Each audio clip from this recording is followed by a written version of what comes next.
नमस्ते, आप सभी का स्वागत है आज के इस कार्यक्रम में और आज हमारे साथ हैं घूमना वाले अनुपम मिश्रा जी। अनुपम मिश्रा जी से हम मिलते हैं, उसके पहले आप लोगों को सबको मैं याद दिला दूँ कि हमारा जो राष्ट्रवादियों का महाकुंभ होता है 25, 26, 27 अक्टूबर को है इस बार 2024 दी जयपुर डायलॉग्स एनुअल समिट और उसमें 80 से अधिक आपके राष्ट्रवादी वक्ता, लेखक इत्यादि सब पधार रहे हैं। आप लोग उसके लिए हमें जो भी सहायता कर सकते हैं वो हमारे क्राउड फंडिंग में करें और डिस्क्रिप्शन में नीचे आपको उसका लिंक मिल जाएगा। और ये पूरा का पूरा एक जो इकोसिस्टम बना है जयपुर डायलॉग्स के इर्द-गिर्द उसको और आगे बढ़ाने के लिए आपकी इसमें सहायता होगी। आइए अनुपम जी से मिलते हैं। अनुपम जी, स्वागत है आपका जयपुर डायलॉग्स पर। नमस्कार सर, नमस्कार। अब योगी आदित्यनाथ जी का जो आदेश था, वो कल अस्थायी रूप से स्थगित कर दिया गया सुप्रीम कोर्ट द्वारा। एक कांवड़ यात्रा के संबंध में जो उन्होंने कहा था कि भाई सबको अपना नाम डिस्क्लोज करना पड़ेगा। मेरे विचार से टेक्निकल पॉइंट पे इसको स्थगित किया गया। लेकिन इससे जो पूरा माहौल, पूरा एनवायरनमेंट, पूरा वातावरण जो बना है उसमें कोई अंतर आया क्या? जो एजेंडा जो लाइन खींच दी उसमें कोई अंतर आया क्या? देखिए साहब, आज जो ये मामला है, ये फूड सिक्योरिटी का मामला है और फूड सिक्योरिटी मिनिस्टर हैं उत्तर प्रदेश के दयाशंकर मिश्रा। तो साहब आज वो प्रयागराज में थे, तो जाहिर-सी बात है उनसे पत्रकारों ने इसके बारे में पूछा और उन्होंने बड़े धमाकेदार अंदाज में कहा कि साहब हम बिल्कुल अपने स्टैंड से टस से मस नहीं हुए। ओके। तो हाँ, तो मामला इस तरह समझें कि भाई फूड सिक्योरिटी एक्ट में ये प्रोवाइडेड है कि आपको जो लाइसेंस है, आपको सबको लाइसेंस लेना है खाने की दुकानों को और फिर उस लाइसेंस को इतना प्रोमिनेंटली डिस्प्ले करना है अपने काउंटर पे या कहीं और, जहाँ पे सब लोग उसे देख सकें। अब उसमें ये बात आ गई कि साहब साइन बोर्ड पे नाम लिखो, तो साइन बोर्ड पे उसमें कोर्ट ने कहा कि इसके लिए कोई कानून है क्या? तो साहब पहले तो मैं बता दूं, हर चीज़ के लिए कानून नहीं होता है। आप नौकरशाह रहे हैं, अब साहब समय पे दफ्तर आने के लिए कोई अलग से पार्लियामेंट में कानून थोड़ी नहीं पास हुआ है। एक प्रशासनिक आदेश है कि सब लोग समय पे दफ्तर आ जाएंगे, 9:30 पे आ जाएंगे, 10 बजे आ जाएंगे, जैसे भी आ जाएंगे। कभी कभी आपने देखा है कि 5 डे वीक हो जाता है, कभी 6 डे वीक हो जाता है। तो राज्य सरकार जैसा समझती है वैसा एक प्रशासनिक आदेश जारी कर देती है कि साहब शनिवार को खुला रहेगा। तो उसके लिए कोई कानून थोड़ी पास किया जाता है। लोगों को समय पे दफ्तर आने के लिए और 5 बजे तक रुकने के लिए कोई कानून तो पास होता नहीं है। कल आप पीआईएल में चले जाएं कि साहब there is no law which says कि हमको समय पे दफ्तर पहुंचना है, ऐसा कोई कानून नहीं है। और फिर सुप्रीम कोर्ट कहे कि साहब ऐसा कानून नहीं है तो इस पर फिलहाल रोक लगा देते हैं और अगले शुक्रवार तक जो आदमी जब चाहे तब आए। हाँ साहब, आप क्या कहते आपकी बात को सप्लीमेंट ही कर रहा हूँ, वो सप्लीमेंट ये कर रहा हूँ कि ये बिल्कुल स्पष्ट है और सुप्रीम कोर्ट के इस पर अनेक निर्णय हैं। मैं इसलिए जानता हूँ क्योंकि मैंने उनके हिसाब से आदेश निकाले हैं, सरकारी आदेश, और वो ये है कि अलग-अलग जो 3 लिस्ट हैं शेड्यूल 7 की, उसमें जो मैटर भी आपके यानी स्टेट लिस्ट वाले मैटर में यदि लॉ नहीं भी है, लेजिस्लेशन नहीं भी है, तो उस पर राज्य सरकार और केंद्रीय लिस्ट में यानी लिस्ट 1 में केंद्र सरकार और कंकरेंट लिस्ट में दोनों सरकार आदेश निकाल सकती है। ये सेटल्ड लॉ है सुप्रीम कोर्ट का और 5 जज बेंच से है, मुझे ध्यान नहीं आ रहा है वो जजमेंट। पहले तो जब मैं सर्विस में था तो मैं रोज़ ही उसका आड़ लेके आदेश निकाल दिया करता था कि हाँ भाई ठीक है, लॉ नहीं है तो क्या हुआ? ये आदेश है सुप्रीम कोर्ट का, ये आदेश है। हैं? अब मैं आपको इसका और नजदीकी एग्जाम्पल दूं। आप देखें आजकल बैंक्स में जाएं तो हर जो क्लर्क होता है, अधिकारी होता है, उसकी मेज पे एक लकड़ी की छोटी सी पट्टिका रखी रहती है, उस पर उसका नाम रखा रहता है। तमाम सरकारी दफ्तरों में आप जाएं तो वहां पे अलग अलग मेजों पे लोगों के नाम रख दिए गए हैं। जिसमें कोई आदमी आपसे रिश्वत मांगे, कोई परेशान करे, कोई आपका काम ना करे, तो एटलीस्ट आपको मालूम हो कि आप किससे डील कर रहे हैं। इसके लिए कोई कानून है क्या? आप उसे भी बंद कर दें। कल आप कलेक्टर थे, आपके कमरे के आगे जो बोर्ड टंगा हुआ था, तो आपके पहले जो था उसका बोर्ड हटा के आपका लगा दिया, आप हटे, आप, या किसी इसके लिए कोई कानून है क्या? नहीं। तो सब मतलब ये तो अजीब-सी बात है कि कानून नहीं है तो आप कर नहीं सकते। तो अच्छा, इसमें कुछ ऐसा दुर्भाग्य रहा कि राज्य सरकार के लिए केंद्र सरकार ने additional solicitor general Tushar Mehta को डिप्यूट किया था, लेकिन वो नीट की हेयरिंग में फंसे रह गए, आ नहीं पाए। ये पूरा एक्स पार्टी जजमेंट हुआ। और आप सोचिए, कोर्ट इतना भी नहीं कर पाई कि साहब एक बार राज्य सरकार के किसी वकील को सुन तो लें। कोर्ट ये भी कह सकती थी कि अच्छा कल सुन लेंगे, पर वो सीधे शुक्रवार तक इसको टाल दिया गया। इसको एक हियरिंग और दे देंगे तो सावन ही निकल जाएगा। तो कुल मिलाकर इस तरह की बात हुई।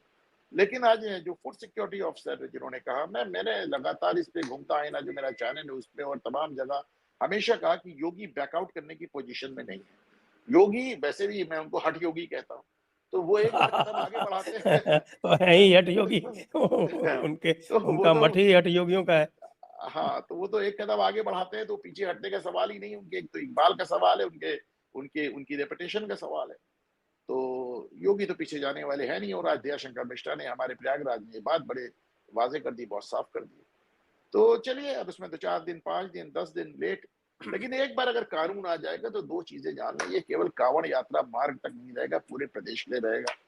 अभी इसमें हमारे एक यहाँ और प्रयागराज। इसमें एक और चीज भी है। ये जो कानून है, ये कंकरेंट लिस्ट का लिस्ट 3 का कानून है। फूड सिक्योरिटी एक्ट जो है, food safety and standards act 2006। और इसमें रूल्स हैं और रेगुलेशंस हैं। रूल्स बनाने की शक्तियां राज्य सरकार को दी हुई हैं, और रेगुलेशंस बनाने की शक्तियां जो वो आपकी फूड सेफ्टी अथॉरिटी उसको दी हुई हैं।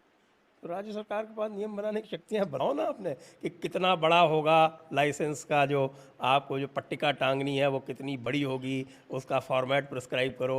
उसका जो है वो लेंथ और ब्रेथ आप उसको डिस्क्राइब करो, ऊंचाई नीचाई डिस्क्राइब करो, प्रिस्क्राइब करो। प्रॉब्लम कहाँ है? प्रिस्क्रिप्शन तो सारे रूल्स में ही होते। तो बहरहाल अब इसको सुप्रीम कोर्ट ने शुक्रवार तक के लिए टाल दिया है। और इसके पहले ही आपको योगी सरकार, तो FSSAI से जो एक उसमें नियमावली तय होती है, FSSAI को नियमों को संशोधित करने, उसमें जोड़ने घटाने के लिए किसी की अनुमति की जरूरत नहीं है। या तो वहां से संशोधित हो जाएगा, तो योगी अध्यादेश ला सकते हैं, कुछ भी कर सकते हैं। पर मेरा मानना है कि कानून को लेकर, कानून है या नहीं है, केवल अभिषेक मनु सिंघवी को, अच्छा पहले ये सारे मुकदमे कपिल सिब्बल करते थे। तो आज के लिको आगे सिस्टम के आवाज फिर गड़बड़ परमानेंट हो लॉयर। रही है। अब आ रही है साहब? हेलो। एक सेकंड। बोले। अब आवाज आ रही है साहब? हाँ आ रही है, अब आ रही है। ओके। तो पहले इस इकोसिस्टम के वकील कपिल सिब्बल हुआ करते थे। अब इनके system standing council Abhishek Manu Singhvi हैं। तो केवल अभिषेक मनु सिंघवी को उनके साथ इस तरह का आदेश पारित कर दिया जाना, मैं नहीं समझता ये न्याय के हित में था। पर अब हो गया तो हो गया। हाँ, लेकिन ये जो मुझे लगता है कि उन्होंने आप उनको छूट दी है कि भाई कॉम्पिटेंट अथॉरिटी कर सकती है। शुक्रवार तक वेट करने की भी आवश्यकता नहीं। बिल्कुल कोर्ट के ऑर्डर में ये छूट है कि एक कॉम्पिटेंट अथॉरिटी कानून बना सकती है, लॉ एक विधिवत आदेश कर सकती है, एक लॉफुल ऑर्डर कर सकती है। और आप ऐसा ही कुछ होते देखेंगे। जी। अब इसके जो है वो राजनीतिक पहलू पे चलते हैं। राजनीतिक पहलू ये है, देखिए हम लगातार बात कर रहे थे कि भाई पिछली बार जब चुनाव हो रहा था, 2024 वाला चुनाव हो रहा था, उसमें लगातार विपक्ष जो था वो एजेंडा सेट कर रहा था और भारतीय जनता पार्टी रिएक्ट कर रही थी। यहाँ योगी ने एजेंडा इतना तगड़ा सेट कर दिया है कि ना केवल पूरा विपक्ष रिएक्ट कर रहा है, बल्कि बीजेपी का केंद्रीय नेतृत्व भी समझ में नहीं आ रहा उसका क्या करे।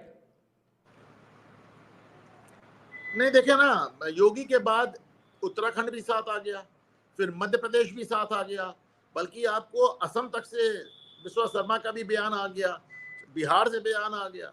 तो हकीकत ये है कि उन्होंने डेफिनेटली, जिसे कहना है, फ्रंट फुट पे बैटिंग कर रहे हैं।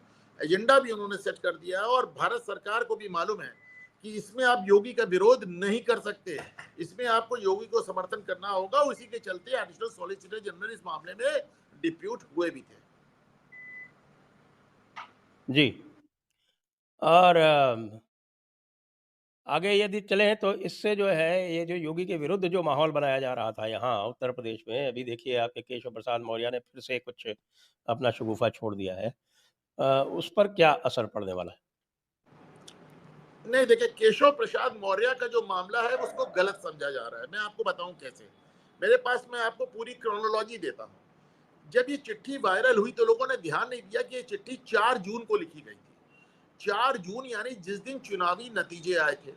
तो साहब, नतीजे आए, केशव मौर्य ने देखा, केशव मौर्य की जमाने से मुख्यमंत्री बनने की हसरत थी, उन्होंने जोश में चिट्ठी लिख मारी, लेकिन उसको भेज नहीं पाए। उसका डिस्पैच है 15 जुलाई का, 41 दिन बाद। अब आप देखें, 4 जून को उन्होंने चिट्ठी लिख दी, 22 जून को आशीष पटेल का बयान आ गया, अनुप्रिया पटेल के पति का। 27 जून को अगले अनुप्रिया पटेल ने चिट्ठी लिख दी। इनको देखते हुए 9 जुलाई को योगी आदित्यनाथ जो मुख्यमंत्री हैं, उन्होंने पूरे आरक्षण का ब्यौरा खुद ही तलब कर लिया। क्या भाई, सब लोग पूछ रहे हैं, लाओ हम खुद ही देख लेते हैं क्या मामला है। 14 जुलाई को प्रदेश कार्यकारिणी की बैठक हुई, उसमें केशव मौर्य ने अपना वो अमर बयान दिया कि साहब, संगठन सरकार से बड़ा है। इसके लिए भी मैं कहता हूँ, केशव जी का बड़प्पन है कि संगठन सरकार से बड़ा है, पर वो छोटी जगह रहना चाहते हैं, सरकार में नहीं चाहते। तो साहब, 14 जुलाई को कार्यकारिणी की बैठक हुई और 15 जुलाई को 42 दिन बाद केशव मौर्य ने वो चिट्ठी डिस्पैच की।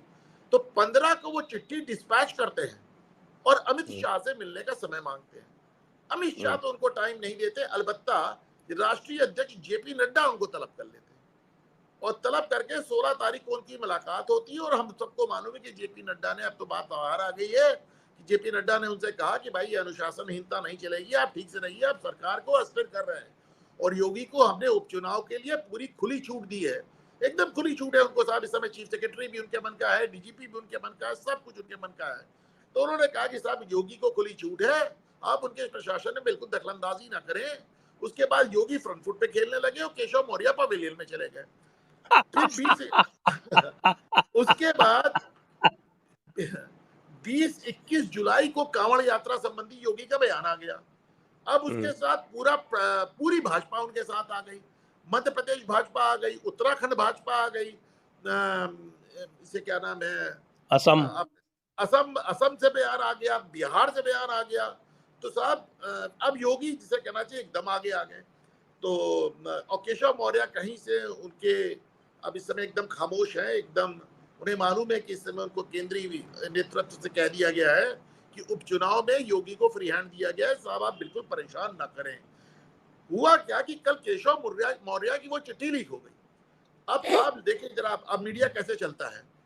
मीडिया ऐसे चलता है कि साहब, केशव मौर्य जेपी नड्डा से मिलकर आए, उसके बाद ऐसी चिट्ठी लिख दी। इसका मतलब जेपी नड्डा ने उनसे कहा है लिखने के लिए। लोग ये नहीं देख रहे कि साहब, चिट्ठी तो जेपी नड्डा के पहले भेजी जा चुकी थी। लोग ये नहीं देख रहे, चिट्ठी तो 45 दिन पहले लिखी जा चुकी थी। तो ये एक कंफ्यूजन है। बहरहाल, अब ये धीरे धीरे मीडिया में भी ये कंफ्यूजन दूर हो रहा है। हाँ, तो ये स्पष्ट हो गया कि साहब के योगी जी ही योगी जी रहेंगे, और अब योगी जी रहेंगे तो फिर आगे का क्या। जो 3 वर्ष में इन लोगों को थोड़ी बहुत उम्मीद थी, केशव मौर्य को, ब्रजेश पाठक जैसे लोगों को, वो बिल्कुल ही धूल धूसरित।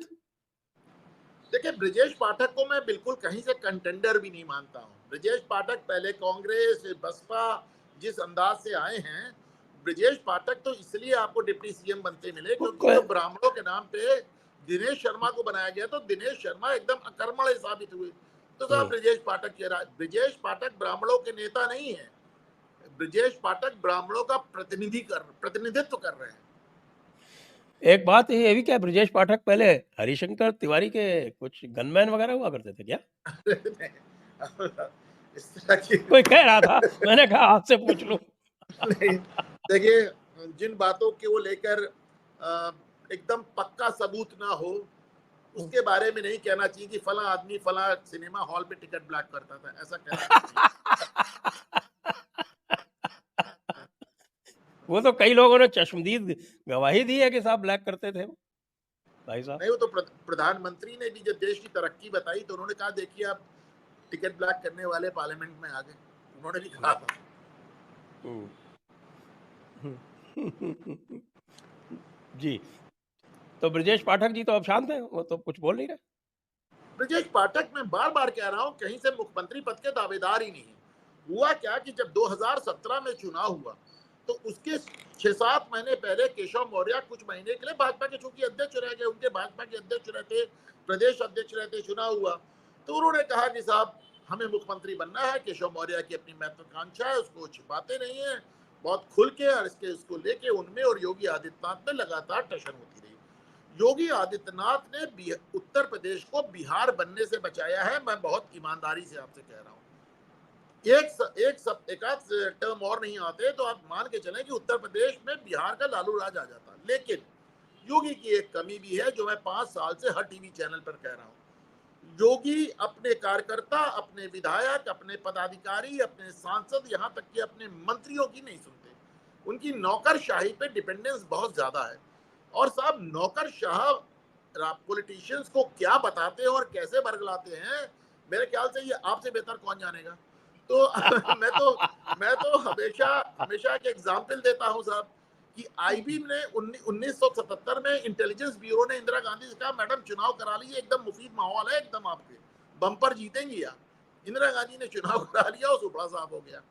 तो योगी आदित्यनाथ के साथ ये प्रॉब्लम है क्योंकि 2017 में जब वो मुख्यमंत्री बनते हैं तो मुश्किल से 1.5-2 साल बाद 2019 में 150 भाजपा विधायक सदन में धरने बैठ जाते हैं। वो कहते हैं साहब हमारी ये औकात नहीं है कि हम थाने से मोटरसाइकिल छुड़ा सकें। तो ये दिक्कत आ रही है। योगी भी अपने को इसमें थोड़ा सा बदलाव क्या प्रयास कर रहे हैं, पर हमको ये भूलना नहीं चाहिए कि कर जब रहे हैं मैंने क्या? अभी हट जी कर रहे हैं प्रयास? नहीं प्रयास कर रहे हैं, लोगों से मिल रहे हैं, ज्यादा मिल रहे हैं। लेकिन आपको भूलना नहीं चाहिए कि योगी पॉलिटिशियन नहीं है। योगी पॉलिटिशियन होते तो ये प्रदेश अभी तक अतीक अहमद और मुख्तार अंसारी से मुक्त नहीं हो पाया होता। ये महत्वपूर्ण बात कही है आपने। नहीं नहीं बिल्कुल, ये योगी का स्ट्रॉन्ग पॉइंट भी है, योगी का वीक पॉइंट भी है। लेकिन आपको समझना होगा कि प्रदेश में जो सबसे अच्छा देखिए कि हुआ इससे क्या कि जब आप अधिकारियों पे डिपेंडेंट होते हैं, जब आप अपने पॉलिटिकल लोगों की बात नहीं सुनते हैं, तो जमीन पे भ्रष्टाचार बढ़ जाता है, अधिकारी बेलगाम हो जाते हैं, निरंकुश हो जाते हैं, और ये चीजें देखने में आ रही हैं। लेकिन इसके बाद भी योगी अपने आप में ब्रांड है केवल सुरक्षा व्यवस्था को लेकर संजय जी। अब एक और जो है जो बीजेपी के जो कोर वोटर हैं, उनकी बहुत शिकायत है कि साहब के बहुत सारे जो कोर मुद्दे उनके हिसाब से होने चाहिए थे, वो बीजेपी ने नहीं लिए। अब जिस तरह से ये जो सबका साथ सबका विकास वाला जो नैरेटिव चलाया था, उसका एक तरह से एक प्रतिकार करते हुए जो भी एजेंडा सेट कर रहे हैं योगी, वो उसके विरोध में जा रहा है। अब आपको क्या लगता है कि क्या मोदी को भी इसका अनुसरण करना पड़ेगा देर सवेर? सब मोदी ने एक शुरुआत तो कर ही दी है ना। 1947 से लेकर 2024 तक आज तक एक भी सरकार ऐसी नहीं बनी जिसमें एक भी मुस्लिम चेहरा ना हो। 2014 में, 2019 में 3 मुस्लिम चेहरों को लाए, ये नजमा हेपतुल्ला को लाए, मुख्तार अब्बास नकवी को लाए, और एक कोई और चेहरा लाए थे, मुझे इस समय ध्यान नहीं रहा। ये पहली सरकार है जिसमें एक भी मुस्लिम चेहरा नहीं है। फिर वो आपने देखा शुभेंदु अधिकारी का बयान देखा, आपने गिरिराज सिंह का बयान देखा, और सिर्फ भाजपा ही क्यों साहब, आपने जनता दल यूनाइटेड में वो जो ठाकुर साहब हैं सांसद, उनका बयान देखा कि मैं तो मुसलमानों का काम ही नहीं करूंगा। और बाकी सबको आप जाने दें। आपने मायावती का ट्वीट देखा जिन्होंने कहा कि अब मुसलमानों को टिकट देने से पहले मुझे 2 बार सोचना पड़ेगा। तो पहली बार देश में खुल के इस तरह की बातें हो रही हैं। और मोदी भी अपना जुमला बहुत दिनों से दोहरा नहीं रहे, सबका साथ सबका विकास सबका विश्वास। क्योंकि मेरा मानना, और मैं हमेशा कहता हूं कि सबका विकास तो आप कर सकते हैं, पर सबका साथ और सबका विश्वास तो भगवान राम को नहीं मिला, आपको कैसे मिलेगा।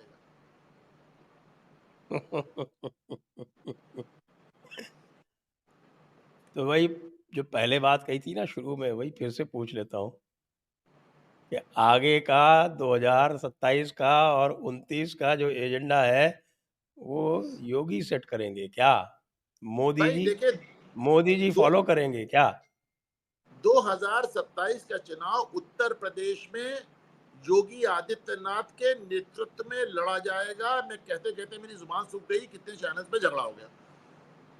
योगी जी का जो एजेंडा है वो एकदम साफ है। आप इस तरह देखें कि कल सावन का पहला सोमवार था और योगी आदित्यनाथ आपको लखनऊ से उड़ के काशी में बाबा विश्वनाथ के सामने आरती करते मिल गए। तो उन्होंने तो अपना सावन का सोमवार मना लिया उन्होंने तो अपना सावन का सोमवार मना लिया। अब ये मोदी को देखना है या बाकी भाजपा, देखिए आप यूपी को इग्नोर करके, मैं हमेशा कहता हूं कि दिल्ली का रास्ता लखनऊ से जाता है। प्रधानमंत्री नरेंद्र मोदी के पूरे राजनीतिक जीवन में आज तक ऐसा कोई चुनाव उन्होंने नहीं लड़ा, ना राज्य ना केंद्र, जिसमें उनको पूर्ण बहुमत ना मिला। ये पहला चुनाव है जिसको मोदी को पूर्ण बहुमत नहीं मिला। क्यों? और उतनी ही सीटों से आपका बहुमत रुक गया जितनी सीटें आपके उत्तर प्रदेश में आपने लूज की।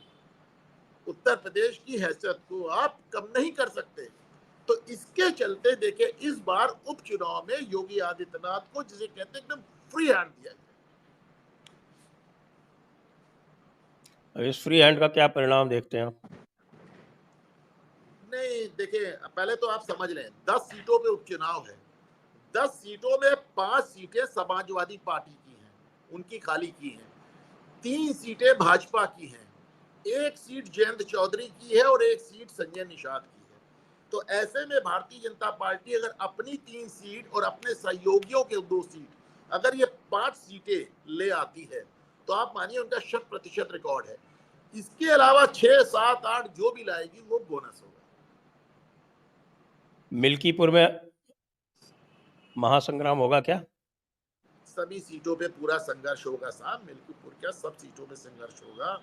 आप किसी भी सीट को हल्के मत लीजिए, क्योंकि इस समय समाजवादी पार्टी एकदम बड़े जोश में है। उनको लग रहा है कि उन्होंने साहब कमाल कर दिया, नरेंद्र मोदी को बहुमत लाने से रोक दिया। और हकीकत देखिए, हालांकि मैं नहीं मानता हूँ कि सपा जीती है, कांग्रेस जीती, मैं मानता हूँ भाजपा हारी है।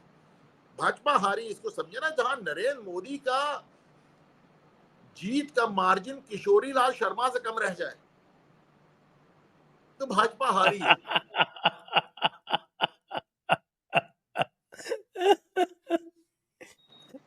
काशी का विश्लेषण तो अब हो गया होगा काफी हद तक।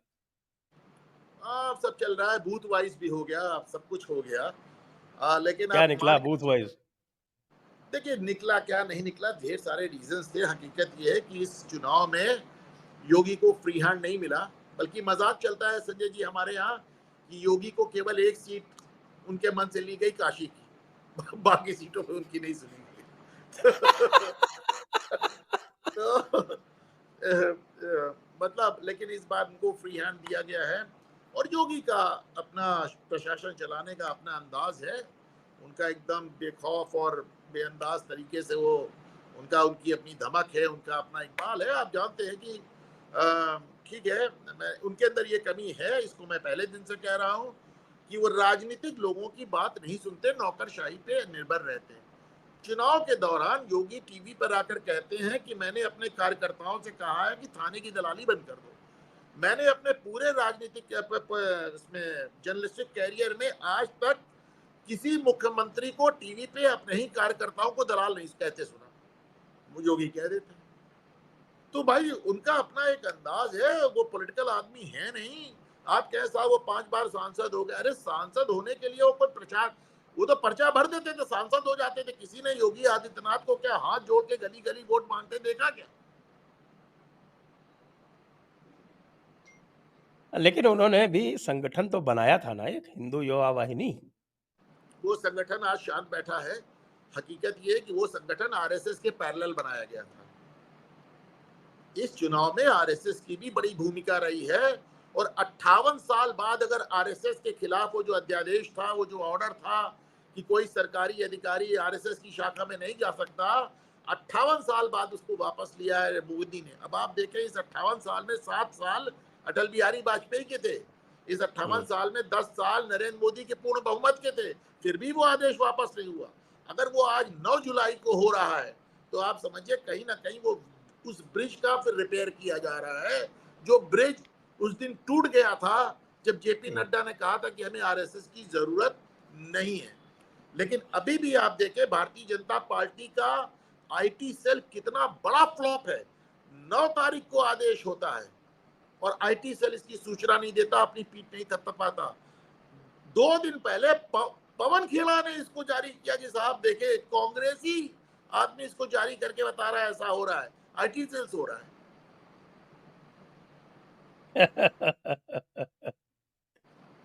तो ये तो है ऊपर के जैसे मोदी ने भी कंटिन्यू कर दिया है और एक दिखाया है, एक मुझे लगता है फॉल्स ब्रावाडो टाइप का है कि साहब के हम बिल्कुल चिंतित नहीं हैं और हम इसी तरह से जैसे काम कर रहे थे हम वैसे ही करेंगे।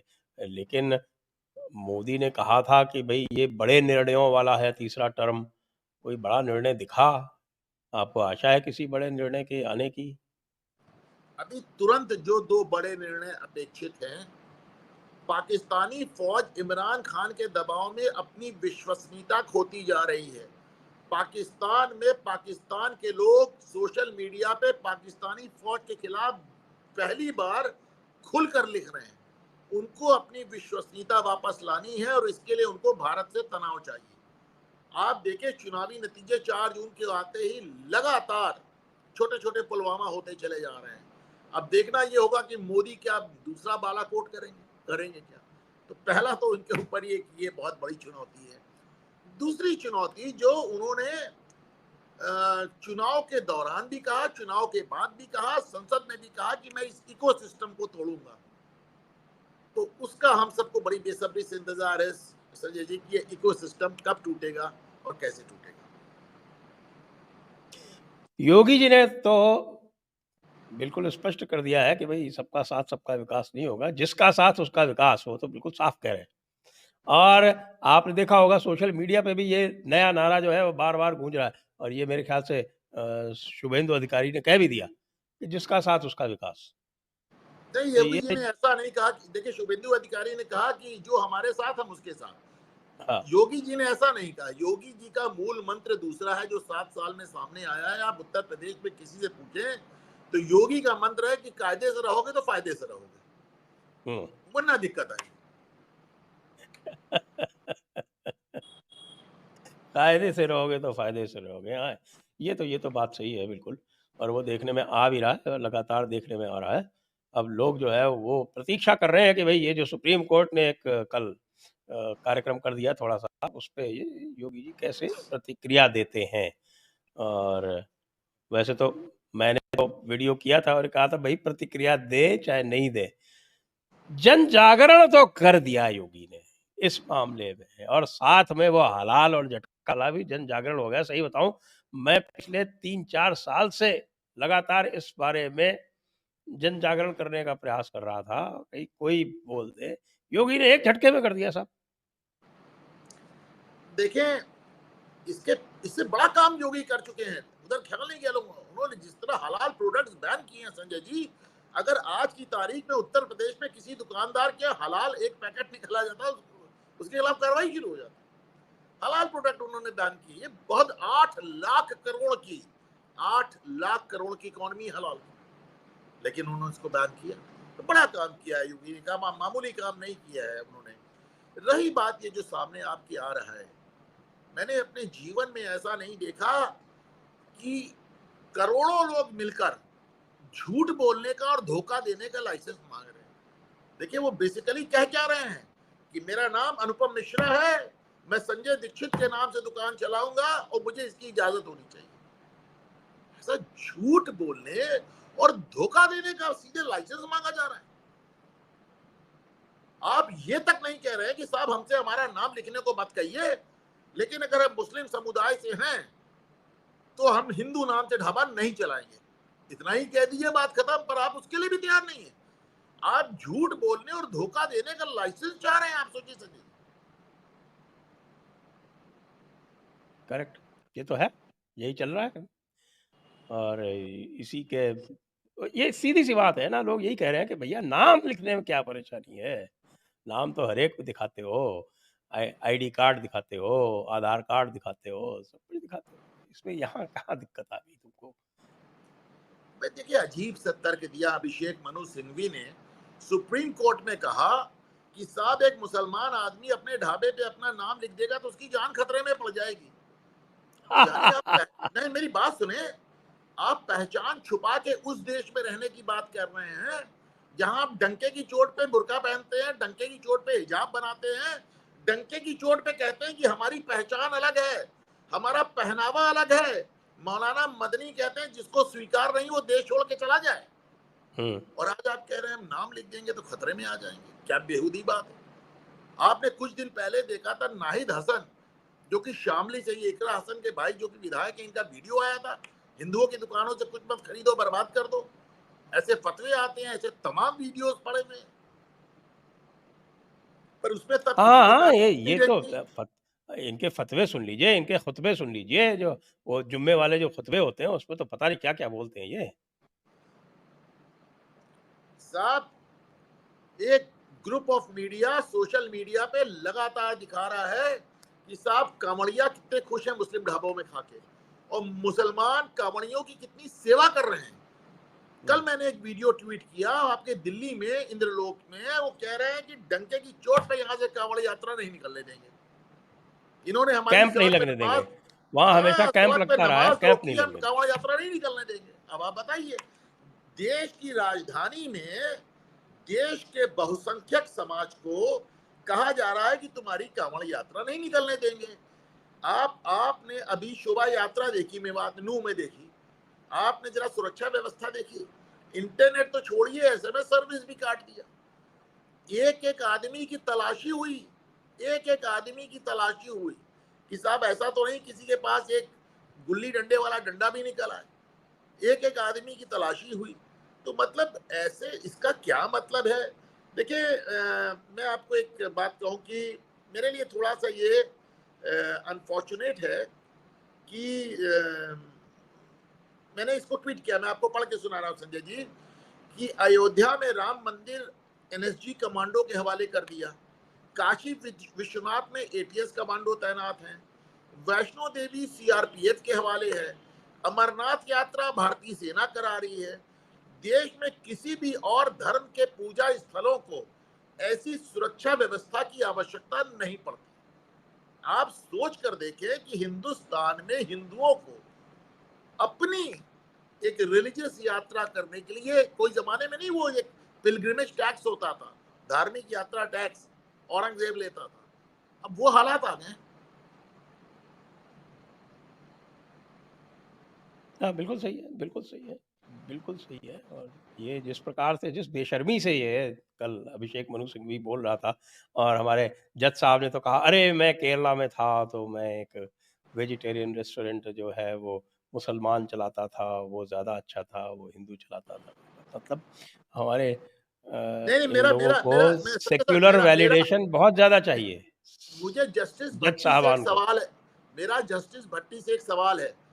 वो कहते हैं कि मेरे सामने दो रेस्टोरेंट चलते थे थोड़ी दूर पे, एक हिंदू एक मुसलमान का, मैं मुसलमान क्या खाता था। मेरा सिर्फ ये सवाल है कि नाम तो लिखा नहीं, उन्हें पता कैसे चला कि कौन सा हिंदू का है कौन सा मुसलमान का। How did he know. देखिए साहब, जज साहबान को कुछ विशेष अधिकार होते हैं, उन विशेषाधिकारों के तहत उन्होंने पता कर लिया होगा।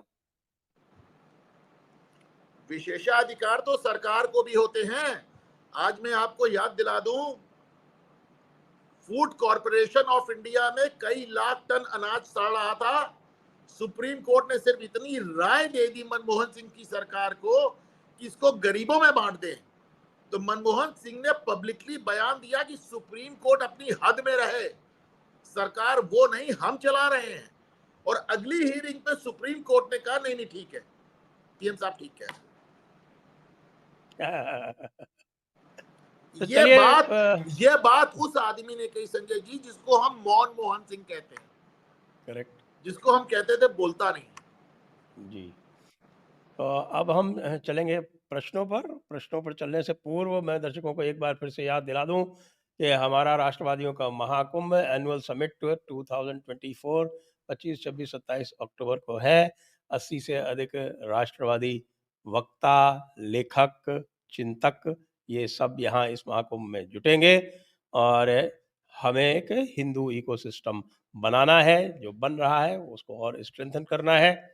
और जैसा मैंने बताया 80 से अधिक राष्ट्रवादी प्रखर वक्ता, चिंतक इत्यादि जुटेंगे वहाँ पर। और इन चुनावों में आपने ये देखा है कि किस प्रकार से नैरेटिव कितना महत्वपूर्ण होता है, इसीलिए इसका महत्व है। अनुपम जी भी अपनी स्वीकृति दे चुके हैं, आपको पता है, पिछली बार ऑनलाइन स्वीकृति दे चुके हैं, ये भी उसमें होंगे।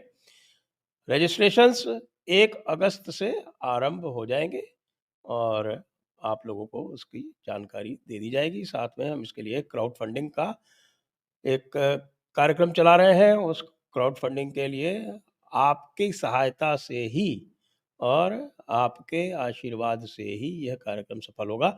अतः कृपया डिस्क्रिप्शन में जाके वो क्राउड फंड लिंक देखें और यथासंभव सहायता करें। आइए चलते हैं प्रश्नों पर।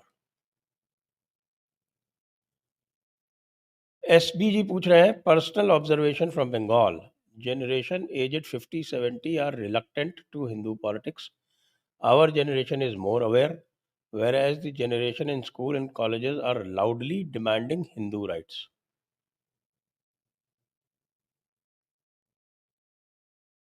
आपकी प्रतिक्रिया।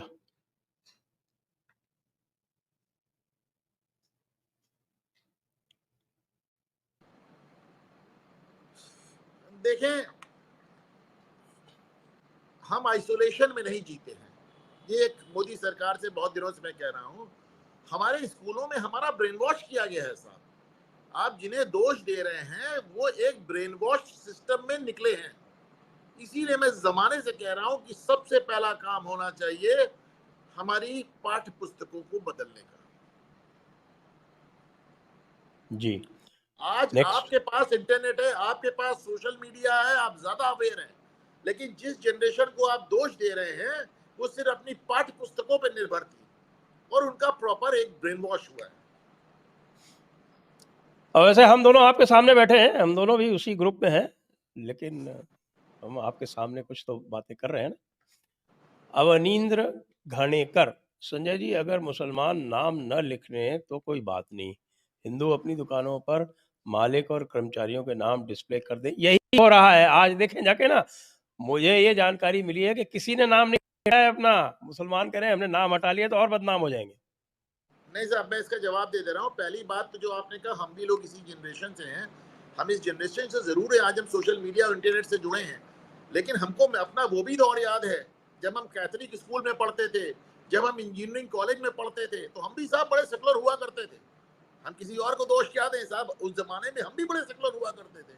अब ये जो अभी अवनींद्र साहब कह रहे हैं कि हिंदू अपना नाम लिख लें, इसमें दिक्कत सिर्फ इतनी है कि मुस्लिम समुदाय के लोग भी हिंदू नाम लिख रहे हैं, उसका क्या करेंगे आप? मैंने अभी बोला ना, आपको झूठ बोलने और धोखा देने का लाइसेंस दिया गया है, उनको आप कैसे रोकेंगे? जब असलम मियां शिव ढाबा चलाएंगे, दुर्गा ढाबा चलाएंगे, सनातनी शुद्ध शाकाहारी भोजनालय चलाएंगे, तो आप कैसे रोक लेंगे? अभी तक मेरे पास जो समाचार है, जो मैंने पता किया है, उसमें कहे कि साहब किसी मुसलमान ने अभी तक अपना नाम नहीं हटाया। अरे साहब, अभी मैंने कहा ना, योगी का बड़ा खौफ है। वो सुप्रीम कोर्ट से ज्यादा योगी जी की बात मान रहे हैं। अरे अरे अरे, दुकानदार तो ये तक कहते मिले हैं कि साहब अभी नाम बदल देंगे, हटा देंगे, अभी योगी तो योगी है, कुछ और आदेश ले आएंगे, हमको फिर लिखना पड़ेगा। तो आप जो लगा रहे। नेक्स्ट, अभिनव भारत, बीजेपी हाईकमांड पार्टी बन गई है, एनी सोल्यूशन? हाँ, देखिए, मेरा भी मानना है कि अलग चाल चरित्र और चेहरा करने वाली पार्टी बहुत, देखिए जब आप सत्ता में आते हैं तो फिर सत्ता की तमाम दुर्गुण भी आपको आते हैं। आप ईश्वर नहीं हैं, आप भगवान नहीं हैं, तो आप जब सत्ता में आते हैं तो तमाम कमियां सत्ता से जुड़ी हुई आपके अंदर भी आती हैं।